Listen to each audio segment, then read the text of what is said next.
Hello, I'm Choi Won from Learn to Share.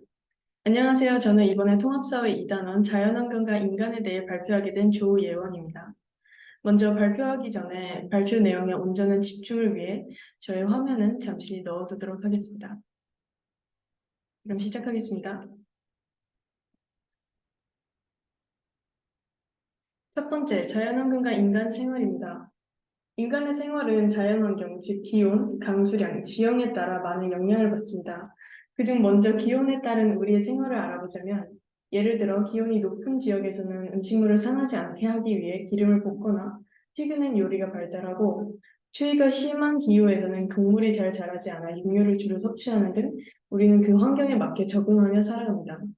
또한 강수량이 많은 지역에서는 비가 잘 흘러내리도록 가옥의 지붕을 급경사로 짓거나 대표적인 건조 기후인 초원에서는 가축의 가죽이나 털을 이용하여 옷을 만들어 입거나 집을 짓습니다. 이처럼 우리는 각각의 주어진 자연환경에 적응하며 살아가는 동물입니다. 다음 지형도 마찬가지입니다. 저희 세계의 지형은 총 3개, 산지, 평야, 해안으로 나뉘어질 수 있는데 먼저 산지에 사는 사람들은 경사면을 계단식으로 개간하여 농사를 짓고 평야 지역에서는 넓은 경지를 이용하여 벼농사를 하거나 교통로 건설을 하며 도시적인 생활 양식을 만들고 해안 지역은 항구, 도시, 영전, 양식장 등으로 이용되며 해안 지역만의 특징을 드러냅니다. 다음은 자연재해와 관련된 인간의 삶입니다. 우리 모두 알고 있듯이 홍수, 쓰나미, 태풍 같은 자연환경 요소들이 우리를 위협하는 것을 우리는 자연재해라고 합니다. 자연재해가 발생하면 수많은 인명피해가 일어날 뿐만 아니라 재산, 산업, 주택, 건물과 도로, 사회시설을 파괴하며 광범위한 피해를 줍니다. 그렇다면 우리는 이런 피해를 최소화하기 위해서 어떻게 대응을 해야 할까요? 사실 개개인이 할 수 있는 예방 방법들은 딱히 없습니다. 자연재해에 대한 예방과 대응의 1차적인 책임은 개별 국가에 있기 때문에 각 나라에서는 다양한 재해 예방 대책을 수립하여야 합니다. 두 번째, 자연에 대한 우리의 관점입니다. 인간이 자연을 바라보는 관점에는 대표적으로 인간 중심주의와 생태 중심주의가 있습니다. 먼저 인간 중심주의에 대해 살펴보겠습니다. 인간 중심주의란 인간에게만 본래적 가치를 인정하고 자연을 순전히 인간의 이익에 따라 평가하는 것을 말합니다. 예를 들어서 동굴은 오랜 시간에 걸쳐 자연이 만들어낸 것인데 인간이 이것을 관광지로 개발하며 인공 조명을 달고 동굴에서 서식했던 동물들을 쫓아내는 등 심각하게 훼손시킨 것이 있습니다. 다음은 생태 중심주의입니다. 생태 중심주의란 자연은 인간과 상관없이 그 자체로 존중받을 가치가 있다는 사상입니다. 예를 들어서 태양열을 활용하여 전기를 만드는 크리스탈 워트스나 정원과 연못으로 하수를 정화하는 것 모두 생태 중심주의에 해당됩니다. 하지만 일부에서는 인간의 문화적 활동들을 단절시키는 비현실적인 행위이고 인간 희생주의인 환경 파시즘이 나타날 수 있다면 생태 중심주의의 한계를 주장을 하기도 했습니다.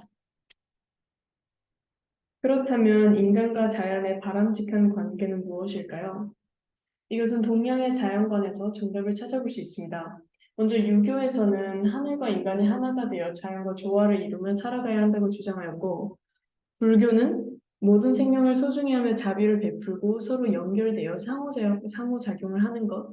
마지막으로 도교는 무의자연, 즉 저희가 손을 대지 않은 순수한 자연을 보존해야 한다 주장했습니다. 벌써 마지막 소단원입니다. 마지막 소단원은 환경 문제의 해결을 위한 노력입니다. 먼저 정부의 노력을 보겠습니다. 정부는 환경 관련 법과 제도를 마련해야 합니다. 예를 들어 세계 비닐봉투 사용 억제 정책처럼 말입니다. 오늘날 세계의 여러 나라는 비닐봉지에 금액을 붙이거나 사용 금지 정책을 만들어 비닐봉지의 사용량을 매년 줄여나가고 있습니다. 하지만 우리나라에서는 1990년도부터 비닐봉투 사용 규제 정책을 실행했지만 매년 비닐봉투 사용량이 증가하고 있는 모순적인 이상한 일이 일어나고 있습니다. 그렇기 때문에 하루빨리 정부는 더 강력한 정책을 만들어 규제해야 한다고 생각합니다. 다음은 시민단체와 기업의 노력입니다. 시민단체는 폐기물의 해양 투기를 반대하는 시위를 하거나 거리에서 에너지 운동 절약을 벌이는 등 정부와 기업을 감시하거나 지원하여 환경 문제 해결에 든든한 지원군이 되어주고 있습니다.